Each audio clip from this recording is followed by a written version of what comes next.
Thumma yatakadamuna kama yatakadamuna al-hamir. Sesudah itu datanglah era di mana manusia memperebutkan pemerintahan, kekuasaan, kepemimpinan laksana keledai bertengkar. Saya tanya sama Bapak dan Ibu, keledai itu simbol apa? Simbol apa? Kebodohan. Ya. Dan sejarah mencatat setelah era kerajaan-kerajaan Islam itu kita menyaksikan Kesultanan Ismail Turki adalah kepemimpinan Islam yang terakhir. Sesudah itu kita ini tercabik-cabik, kita ini berantakan menjadi laksana anak ayam kehilangan induk. Itulah kondisi kita sekarang. Laksana gelandangan yang kehilangan rumah permanen, terpaksa tinggal di bedeng darurat. Cilakanya baru tinggal di bedeng berapa tahun aja teriak-teriak bedeng harga mati. Aneh sekali.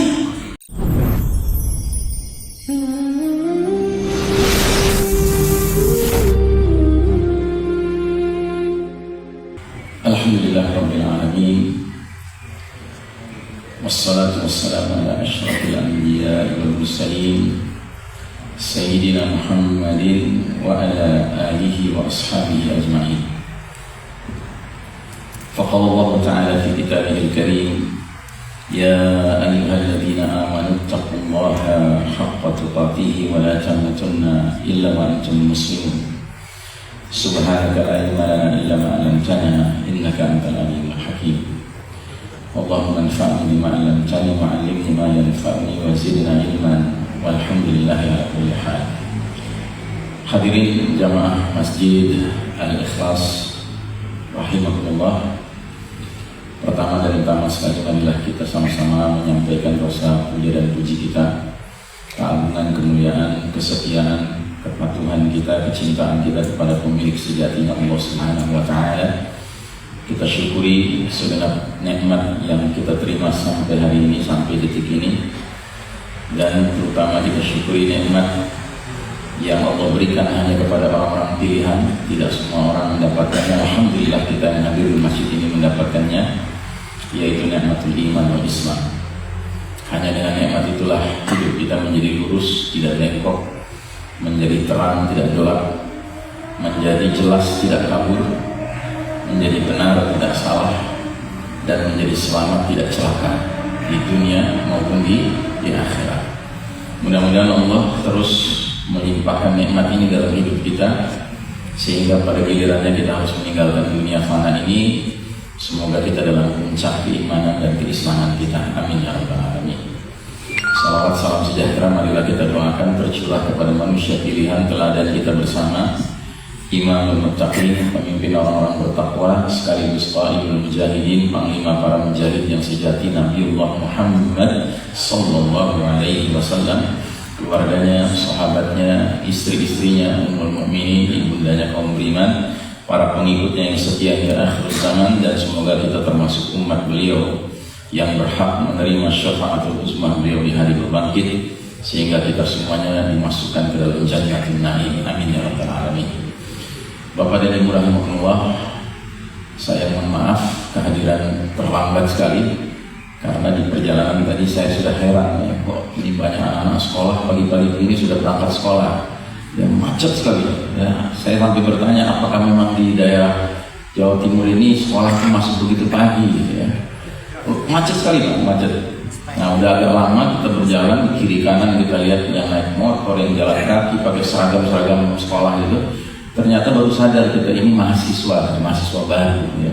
Dan mereka mau menghadiri apa istilahnya ospek ya, ospek orientasi pendidikan ya awal gitu. Jadi mohon maaf kesalahan bukan pada bapak-bapak, pada kami ya. Kami terlambat sekali karena tidak mengantisipasi, tidak tahu menahu adanya kemacetan itu ya.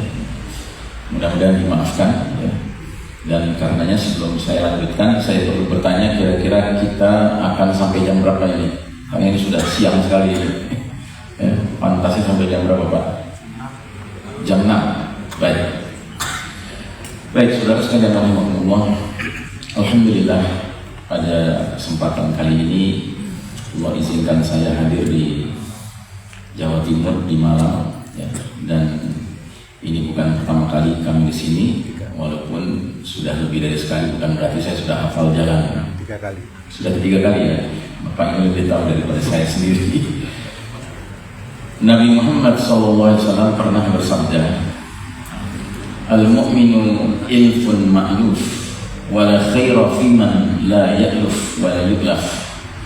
Orang mukmin adalah orang yang dijalin, dan tidak ada kebaikan pada orang yang tidak mau menjalin dan tidak mau dijalin. Ya, Masya Allah.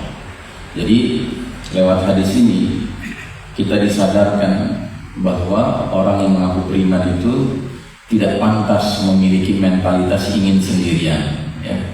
Tapi dia seharusnya memiliki mentalitas ingin bersama dengan sesama orang beriman lainnya, ya. Karenanya Allah Subhanahu Wa Taala mengabadikan dalam surat Al-Hujurat, Innamal mu'minuna ikhwah. Sesungguhnya hanya orang berimanlah yang bersaudara, ya. Jadi kata innama di sini membatasi. Tidak semua orang bersaudara, hanya orang-orang beriman yang bersaudara. Jadi sekalipun kita punya hubungan darah, tapi kalau seandainya yang satu beriman, yang satu kafir, nggak akan bersaudara. Dan karenanya Allah Ta'ala menggambarkan satu peristiwa di masa lalu yang dialami seorang Nabi Allah mulia. Tetapi ketika anak kandungnya memilih jalan kekafiran, ya, maka ketika Nabi ini merasa sedih anaknya mati dalam kekafiran, lalu mengutarakan kepada Allah curahan hatinya, walaupun tidak berani meminta kepada Allah agar diampuni anaknya. Tetapi kata Allah, Ya Nuh, innahu laisa min ahlik. Wahai Nuh, ketahuilah anakmu itu bukan keluargamu. Bayangkan, ya.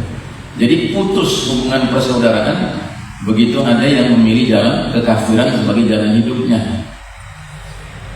Tetapi kalau sesama orang beriman itu dijamin dia bersaudara.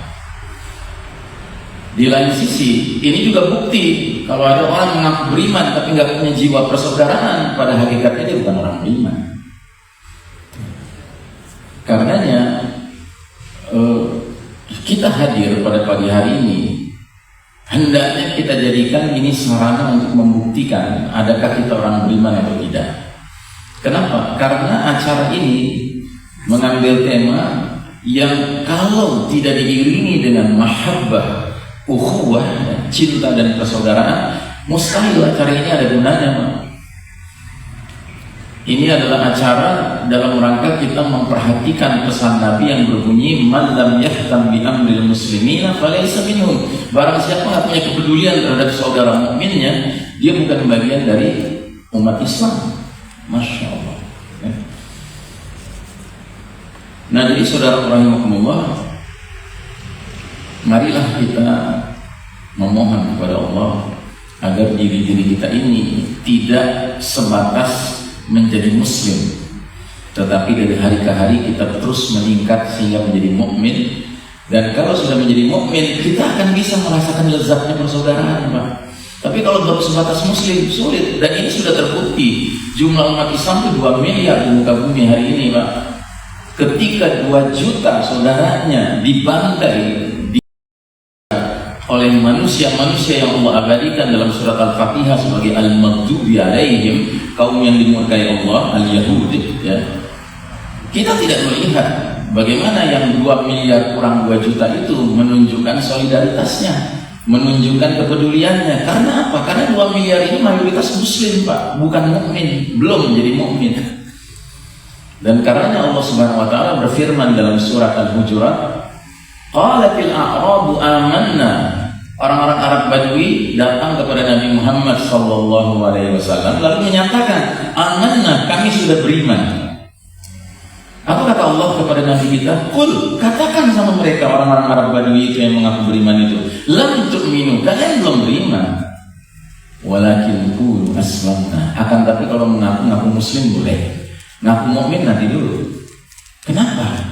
Walamma yadkhulul iman fi qulubikum, karena iman itu belum terhunjam ke dalam hati kalian. Ya, jadi beda Pak, Muslim dengan mukmin itu beda. Umat Islam banyak jumlahnya di muka bumi hari ini, tapi mukmin ya, berapa banyak kita tidak tahu. Mudah-mudahan kehadiran kita pagi hari ini bagian dari bukti di hadapan Allah. Kita tidak mau sekedar dibilang Muslim, kita mau dikatakan sebagai mukmin di mata Allah Subhanahu wa taala. Dan dilanjutkan ayat itu dengan Allah berfirman, wa in tuti'ullaha wa rasulahu la yalidkum min a'malikum syai'an. Dan jika kalian, hai orang Arab Badui yang mengaku beriman ini, mentaati perintah-perintah Allah, mentaati perintah-perintah Rasul, niscaya Allah tidak akan menyia-nyiakan amal kebaikan kalian sedikit pun, tidak akan disia-siakan, akan diberikan pahala, diberikan balasan. Nah, karenanya di ayat berikutnya, ayat 15 surat Al-Hujurat, baru diterangkan oleh Allah Subhanahu wa taala siapa itu orang beriman.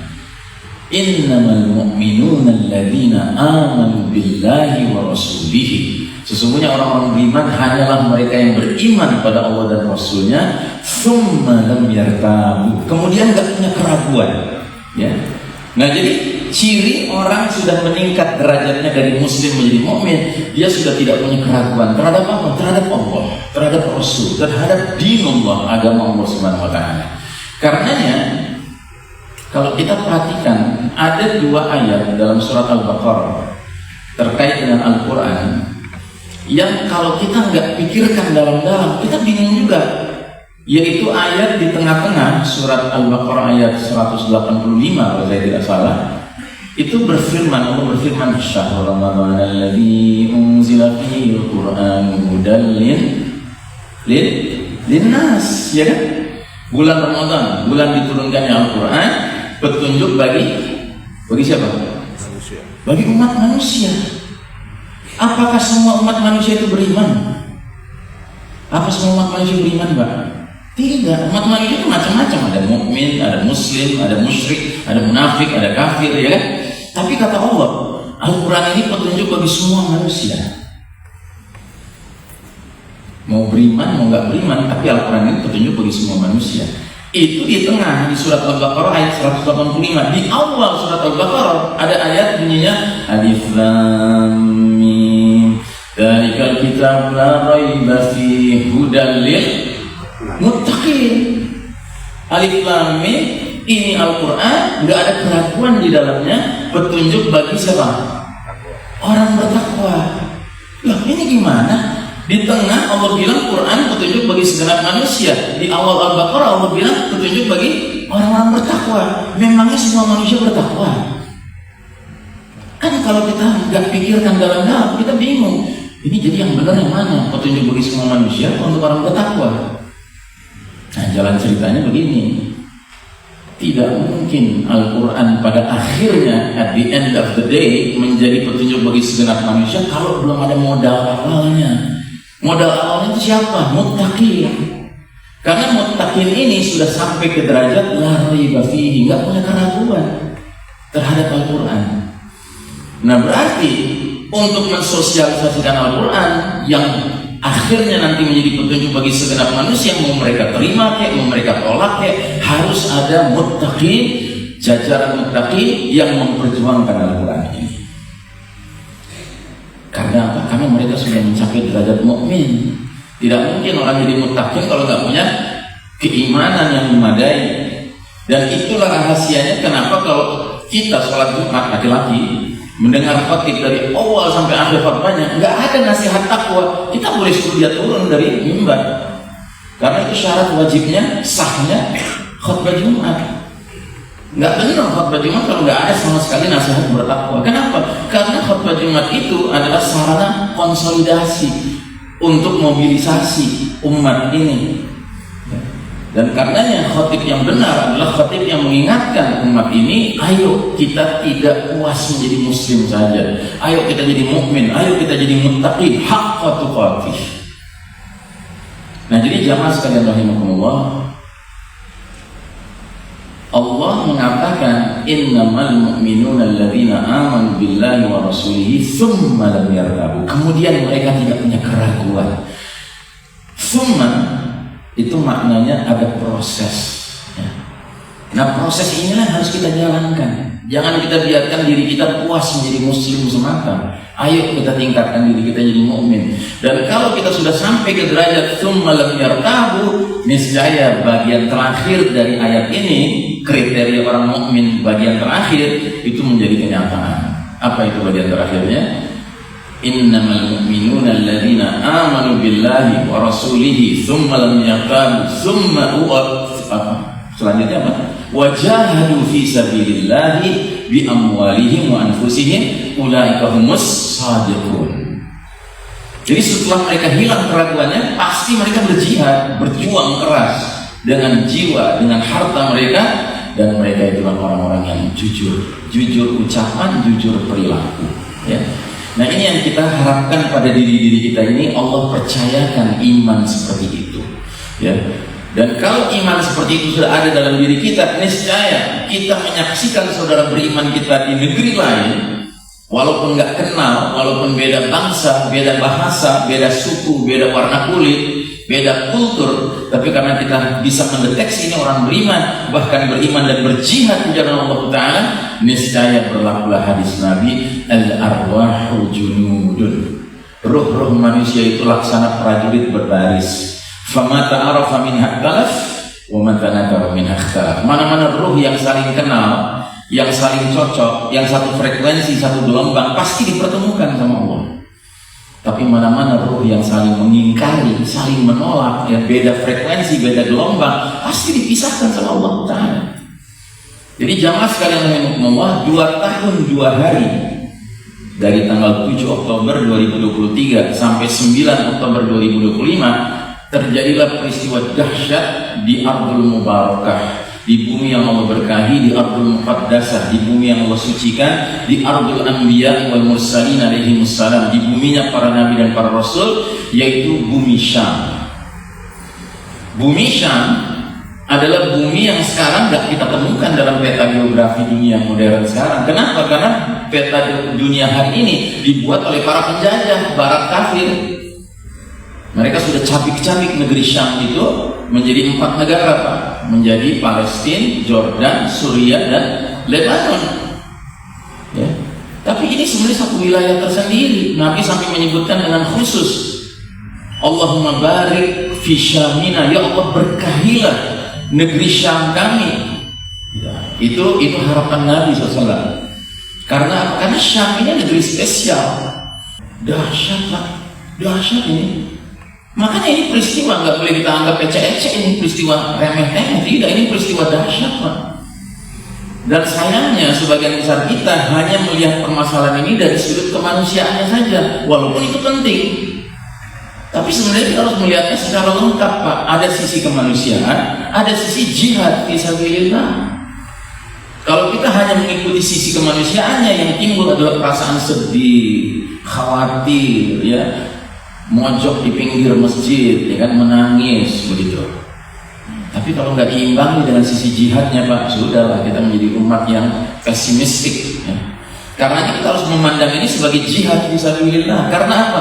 Karena peristiwa ini 15 abad yang lalu sudah diterangkan oleh Nabi akan terjadi. Masya Allah. Ada nubuwahnya, ada prediksi kenabiannya. Bagaimana bunyi hadisnya? Nabi bersabda, "Awwalu hadzal amr nubuwah wa rahmah." Awal mula urusan agama ini ditandai dengan kenabian yang mendatangkan rahmat Allah Subhanahu wa taala.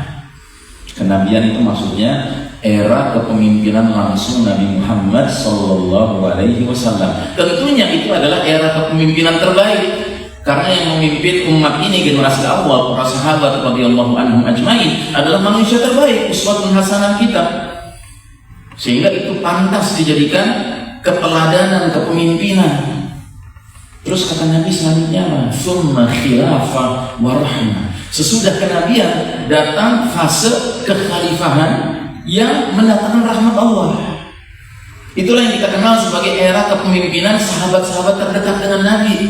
Khulafa Rasyidin, khalifah-khalifah yang terpimpin oleh Allah Ta'ala. Siapa mereka? Sayyidina Abu Bakar Siddiq, Sayyidina Umar bin Khattab, Sayyidina Utsman bin Affan, Sayyidina Ali bin Abi Thalib, dan Sayyidina Al-Hasan bin Ali bin Abi Thalib. 30 tahun mereka memimpin dengan contoh kenabian dalam pola kepemimpinannya. Yang karenanya Nabi sampai menyatakan, alaikum bisunnati wa sunnatil khulafa ar-rasyidin al-mahdiyyin min ba'di, abdu alaihim bin nawajid. Ikutilah sunnah-sunnahku, kata Nabi, dan ikutilah sunnahnya para khalifah-khalifah sesudahku yang dibimbing oleh Allah, yang mendapat petunjuk dari Allah. Gigitlah sunnah-sunnah kami dengan gigi geraham kalian. Jadi artinya, kalau ingin tahu mana kepemimpinan model terbaik, ya ikuti saja. Kalau bukan cara Nabi memimpin, cara Abu Bakar memimpin, cara Umar memimpin, cara Utsman memimpin, cara Ali memimpin, atau cara Hasan bin Ali memimpin. Terus lanjutan hadis ini apa? Jadi tadi awal urusan ini kenabian yang mendatangkan rahmat Allah. Sesudah itu kekhalifahan yang mendatangkan rahmat Allah. Tsumma mulkan wa rahmah. Sesudah itu kerajaan-kerajaan yang mendatangkan rahmat Allah. Kerajaan apa ini? Ya, kerajaan-kerajaan Islam. Dan Masya Allah, kerajaan-kerajaan Islam itu berlangsung lama sekali Pak periodenya. 1302 tahun. Diwarnai dengan jatuh bangun silih bergantinya kerajaan Islam. Tapi yang terkenal, yang menonjol cuma 3. Kerajaan keluarga besar Bani Umayyah, pusatnya di Damaskus. Kerajaan keluarga besar Bani Abbasiyah, pusatnya di Baghdad. Dan Kesultanan Utsmani Turki, pusatnya di Istanbul. 1302 tahun, Masya Allah. Disebutnya dalam hadis yang lain, mulkan a'adhan, kerajaan-kerajaan yang menggigit. Menggigit apa? Kitabullah wa sunnah, Quran dan sunnah. Makanya masih mendatangkan rahmat Allah. Sekalipun Nabi sudah tidak menggunakan kata-kata ala minhajin nubuwah, mengikuti cara Nabi memimpin. Karena apa? Karena memang ini bukan yang ideal. Ya, Nabi nggak pernah bilang yang ideal itu yang ini. Tapi Nabi menyebutnya ini adalah contoh dari pemerintahan-pemerintahan yang masih menggigit Quran dan Sunnah. Ya, namanya contoh, kadang-kadang ada contoh baik, ada contoh buruk. Karenanya sejarah mencatat kadang-kadang ada raja-raja Islam yang adil, yang penuh rahmat. Tapi kadang-kadang ada raja Islam yang zalim, yang menggigit, yang bengis. Itu realitas sejarah. Dan cilakanya musuh-musuh kita, orientalis, barat, kafir, ketika mempelajari sejarah Islam sengaja mengangkat contoh-contoh raja-raja yang zalim untuk membuat umat ini alergi dengan cara memimpin menurut cara Islam. Dikiranya semua raja-raja Islam dulu itu zalim. Tidak, masih penuh rahmat, masih mendatangkan rahmat Allah. Nah, yang menariknya selanjutnya apa kata Nabi? Summa yatakadamuna kama yatakadamuna al-hamir. Sesudah itu datanglah era di mana manusia memperebutkan pemerintahan, kekuasaan, kepemimpinan laksana keledai bertengkar. Saya tanya sama Bapak dan Ibu, keledai itu simbol apa? Simbol apa? Kebodohan. Ya. Dan sejarah mencatat setelah era kerajaan-kerajaan Islam itu kita menyaksikan Kesultanan Utsmani Turki adalah kepemimpinan Islam yang terakhir. Sesudah itu kita ini tercabik-cabik, kita ini berantakan menjadi laksana anak ayam kehilangan induk. Itulah kondisi kita sekarang. Laksana gelandangan yang kehilangan rumah permanen, terpaksa tinggal di bedeng-bedeng, bedeng darurat. Cilakanya baru tinggal di bedeng berapa tahun aja teriak-teriak bedeng harga mati. Aneh sekali. Ya karena nggak pernah mengalami rumah permanen. Ya.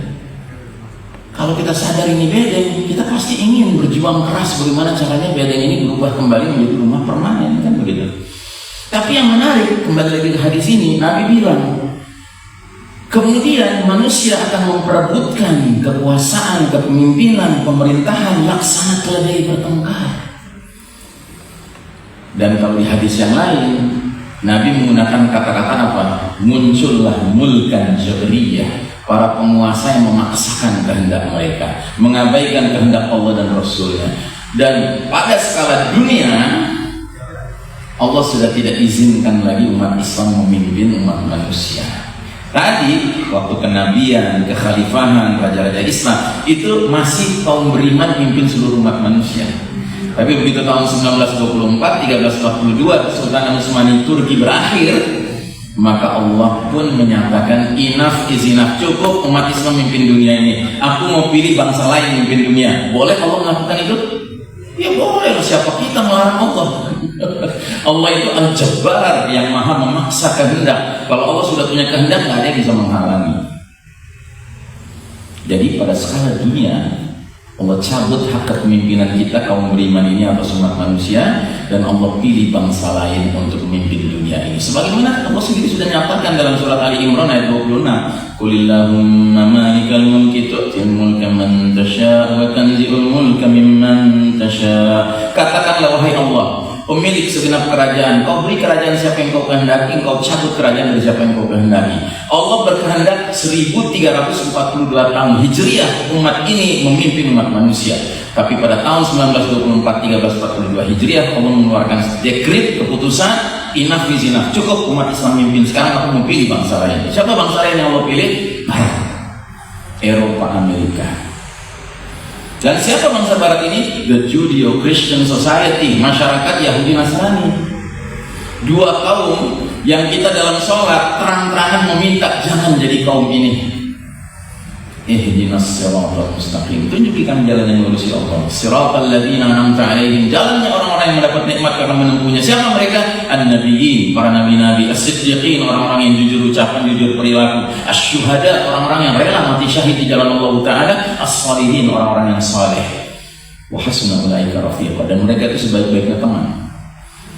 Dan gak cukup kita hanya minta kejelasan ingin gabung dengan siapa, tapi kita minta kejelasan sama Allah, jangan gabungkan kami dengan dua kelompok manusia. Siapa itu? Ghairil maghdubi alaihim, jangan masukkan kami ke dalam golongan orang-orang yang kau murkai ya Allah. Sahabat bertanya sama Nabi, ya Rasulullah, man humul maghdubi alaihim, siapa mereka yang dimurkai Allah dalam surat Al-Fatihah itu? Kata Nabi, humul Yahud, mereka bangsa Yahudi. Walad dhalin, dan jangan ya Allah masukkan kami ke dalam golongan yang kau sesatkan. Sahabat bertanya, man humud dhalun ya Rasulullah, siapa yang tersesat itu ya Rasulullah? Kata Nabi, humun Nasara, mereka adalah kaum Nasrani. Bayangkan Pak, tiap hari di dalam sholat kita baca surat Al-Fatihah, minta jangan sampai kita jadi kayak orang Yahudi, jangan jadi kayak orang Nasrani. Tapi Allah justru uji kita umat Islam hari ini dengan ujian kepemimpinan global dunia ini di tangan mereka. Nah, karenanya saudaraku rahimakumullah, dari dua kelompok ini tentu yang lebih berat yang pertama, Yahudi. Kenapa? Karena mereka dimurkai Allah. Kalau Nasrani itu tersesat. Tersesat itu artinya kehilangan identitas. Tergantung siapa yang nempel dia. Kalau yang nempel dia orang Yahudi, kadang-kadang orang Nasrani lebih Zionis dari Zionis. Tapi kalau orang Nasrani yang nempel kaum mukminin, orang beriman, ya kan, dia bisa menjadi orang seperti baik sekali sama kita umat Islam. Bahkan dia masuk Islam dengan izin Allah Ta'ala. Nah, jadi jamaah sekalian rahimakumullah, we are living in the darkest chapter of the Islamic history. Kita sedang hidup di era paling kelam dalam sejarah umat Islam, karena yang memimpin dunia bukan lagi orang-orang beriman, tapi yang memimpin dunia kaum Yahudi dan kaum Nasrani, bahkan kaum Yahudi di atas angin. Mereka yang memimpin dunia hari ini. Makanya kita lanjutkan hadis ini. Ini hadis belum selesai ya. Jadi awal mula agama ini ditandai dengan kenabian yang mendatangkan rahmat Allah, kemudian kekhalifahan mendatangkan rahmat Allah, kemudian kerajaan-kerajaan mendatangkan rahmat Allah. Kemudian manusia memperebutkan kepemimpinan, pemerintahan, kekuasaan, laksana keledai bertengkar. Terus ada lanjutannya. Nabi bilang, kalau kalian hidup di zaman itu, fa'alaikum bil jihad, diwajibkan atas kalian berjihad.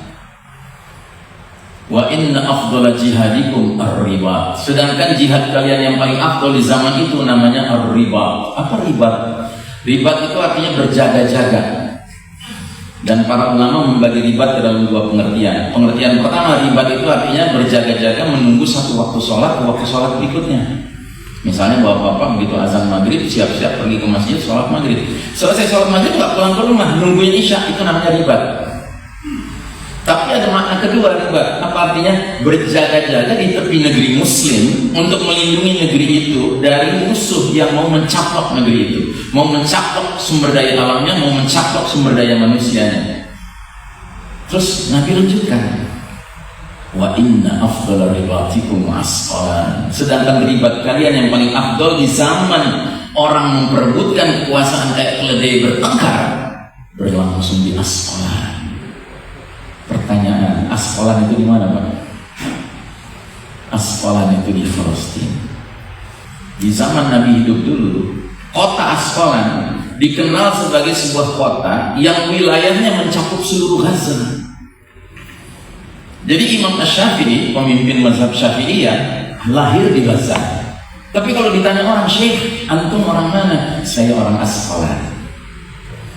Kayak orang Malang pergi haji, pergi umroh, ketemu orang Indonesia ditanya, Mas orang mana? Saya orang Surabaya, gitu kan?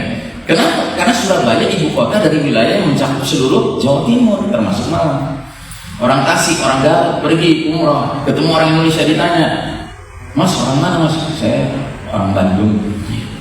Padahal dia orang Tasik, orang Garut. Kayak sekarang di media massa ada ketegangan ya antara Rusia dengan Amerika. Biasanya disebut apa? Ketegangan antara Moskow dengan Washington. Jadi Masya Allah, 15 abad yang lalu Nabi sudah isyaratkan kalau hidup di era kepemimpinan yang gak jelas, mulkan jabriyah, penguasa-penguasa yang doyan memaksakan kehendak mereka, mengabaikan kehendak Allah dan Rasulnya, kewajiban kita adalah jihad. Jihad terbaik riba, riba terbaik berlangsung di aspal di Gaza. Dan itu yang kita saksikan kemarin ya. Karenanya saudara rahimahullah, kita yang gak berada di sana, at least apa yang harus kita lakukan? Tunjukkan solidaritas kita kepada mereka. Tunjukkan bahwa kita hatinya bersama mereka. Kenapa? Karena mereka di front terdepan, Pak. Mereka mewakili kita. Gitu. Nah, karenanya saudara rahimahullah, marilah kita yang mengaku sebagai hamba Allah, yang bahkan ingin diperlakukan oleh Allah sebagai kaum beriman, kaum muttaqin. Bahkan kita berharap mudah-mudahan kita ini dipilih oleh Allah menjadi junudullah, tentara-tentara Allah. Kita lah yang paling layak untuk menghadapi junudul syaitan, tentara-tentara syaitan. Dan di fase sekarang ini Pak, kita cuma punya 3 pilihan. Pilihan pertama, memantaskan diri agar dipilih Allah menjadi barisan umat Islam yang menjemput fase kemenangan itu, pembebasan Masjidil Aqsa Baitul Maqdis, atau menjadi muslim yang kayak gini-gini aja terus ya kan, akhirnya nonton, melihat kejadiannya, tapi di luar lapangan nggak terlibat. Nah, pilihan yang paling jelek, pilihan ketiga, apa itu? Malah membela sistem ini, membela suasana ini dengan mengatakan, this is already okay, ini udah bagus, ini sistem kita udah cakep nih, ngapain kita rubah? It's fine. Ya, yang berarti nggak ngerti bahwa dia sedang hidup in the darkest chapter di Islamic history. Mudah-mudahan apa yang kami sampaikan bisa membangkitkan kesadaran kita bahwa keterlibatan kita membantu saudara-saudara kita di Indonesia adalah justru untuk kepentingan diri kita masing-masing, untuk membuktikan di hadapan Allah bahwa kami lah orang beriman. Kami bukan sekedar muslim, ya Allah kami ingin naik derajat menjadi orang mukmin. Dan mukmin itu tidak bisa merasakan lezatnya mahabbah wa ukhuwah, cinta dan persaudaraan.